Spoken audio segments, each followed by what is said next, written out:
Welcome everyone, and today we are going to talk about the cultural similarities and difference between in Australia, China, Canada, and Nepal.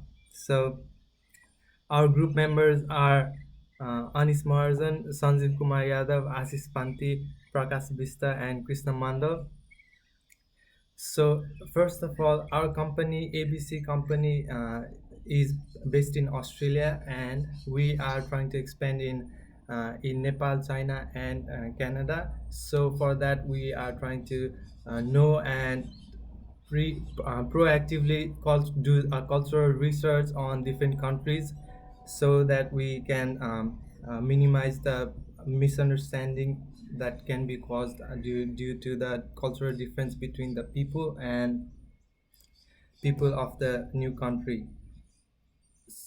Um, so for the findings,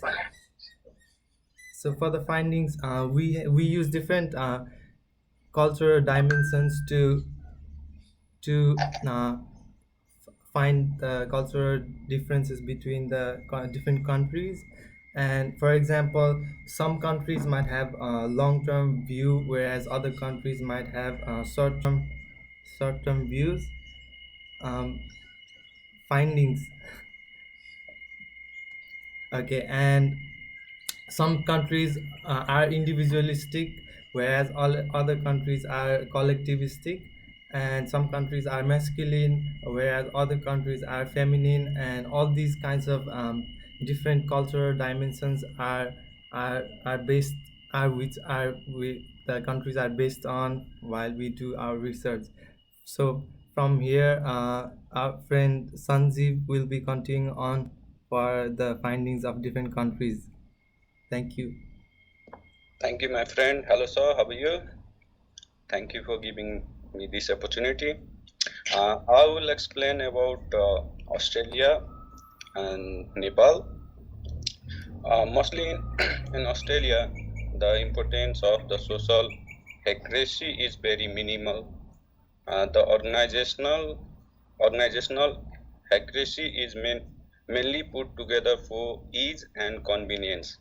The employee can easily talk to each and others and address their problems with the managers and with their staffs. Uh, the communication is informal in Australia. And in Australia, there is very high individualistic society, which means people accept to look after themselves and their families. And Australia is a short-term oriented society. I guess people have focused more on enjoying current moment more than saving for future or like enjoying or receiving the results.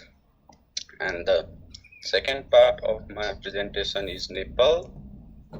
As we know, Nepal is very diverse and multilingual country, and so the company moves to Nepal. They should get comfortable with Nepalese culture and society and their languages, like slang and their facial expressions. While people in other countries prefer a direct communication, people of Nepal mostly prefer indirect form of communication as they might feeling instruct. Just like an Australian culture, Nepal also prefer to maintain distance while having a conversation, but the distance is increased while talking with opposite sex. So this is my end of the part. Thank you. And after me, my friend Krishna will be present the rest of the slides. Thank you. Thank you, guys. Group 7, just quickly, you haven't shown us anything beyond slide 1, so I'm not sure what's happening there. You might want to show us the slides as well. So I'm messaging Prakash. Prakash. It's showing in my laptop, sir. I don't know. I can only see your first slide with the title page. I haven't seen anything else. But it's showing in my laptop, sir. I don't know what's the problem. I believe you, but I'm telling you what I can see. I can't mark what's on your laptop. I can't see what's on your laptop. So try and work out whatever you need to do to show me. Sir, I think the same process that you described. I don't know what's the issue. Mhm. So is it coming up now? Krishna, why do you look so nervous? You're on mute, bro. All right. So is it The coming up slides are now? working now. That's good. Maybe someone else can control the slides instead. I'm not sure, but all right, continue. I don't want to take up too much more of your time. It's working now. It's working now. Good. Yeah, myself Krishna Mandal. I'll be on this topic. I'll be talking about China and Canada. I will be talking firstly about China. China are really heavily depend on the indirect communication. If you talk about the context of communication, they depend on the high context of communication. Like they talk less and they point anything with their fingers to each other. But when during the communication, they do not touch each other body part, any body parts. Like only unless they are friends or any family members. When like this, when you talk about the strangers, they do not talk much more to the strangers unless they are family. And on whistling, whistling is considered to be the rude in the China because it's like the sexual harassment. Is similar to that in Canada also. It's like whistling is considered to be the rude. It's like harassment. And when you talk about the Canada, it depends on the low context of communication. Means like they depends on the words. They value the words, and they also like they do not like to touch each other body parts while they are discussing, and they also maintain the distance between each other. And when you talk about the non-verbal, like eye contact, physical contact, they believe on such things like while the Canadian people make the eye contact, but they do not hold it for the long period of time because it's like there's so like the sexual harassment for holding the eye contact to the long period of time, especially to the girls.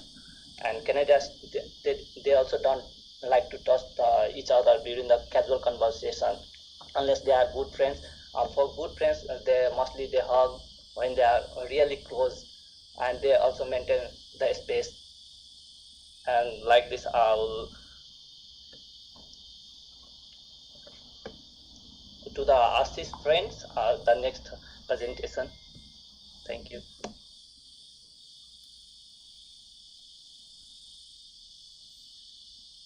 Ashish bro, you are mute.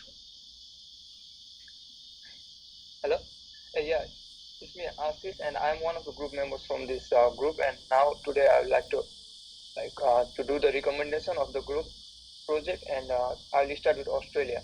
Like in Australia, the workplace is like fun, and the workplace is so relaxed that we can introduce yourself by your full name in the office, but need to express like the people will address you by the first name. And in Australia, the reliability is strongly valued in business. So when promises are not kept, the businesses falls it often remember. And in Australia, it's very good to work in the workplace. And the next one is Nepal. In Nepal, the greeting and handshakes are most common setting in business. Most of the decision in the workplace made by the seniors and their nepotism, and people tend to keep the slightly less personal space between each other than the other countries like Australia. And the people are so much good in their workplace, and they do better. And the next one is Canada. And in Canada and Australia, work ethics are similar, and they are relatively indirect communication. And people in Canada usually introduce themselves and exchange each other business meetings after business cards afterward. The best in Canada is that who present in the meeting are welcome to give his or her opinion in regardless of business and appearances. And the next one is China. In China, as you know, that the culture is different and from the other countries, and we discussed. Workplace in China are definitely based on age and position. Everyone has a distinct place and role within the company. You are expected to greet everyone in the room personally. Even the group is large, it is better better to allow the movement of social communication before the mentoring business in China. And now, by this, I would like to hand over this group project to the last conclusion to Forecast Vista.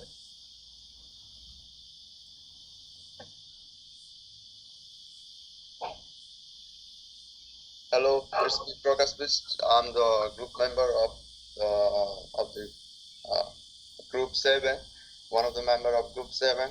Uh, after the after writing this report and the discussion from my friends, we come to know that there are the different cultural similarities and difference between the people of the different countries.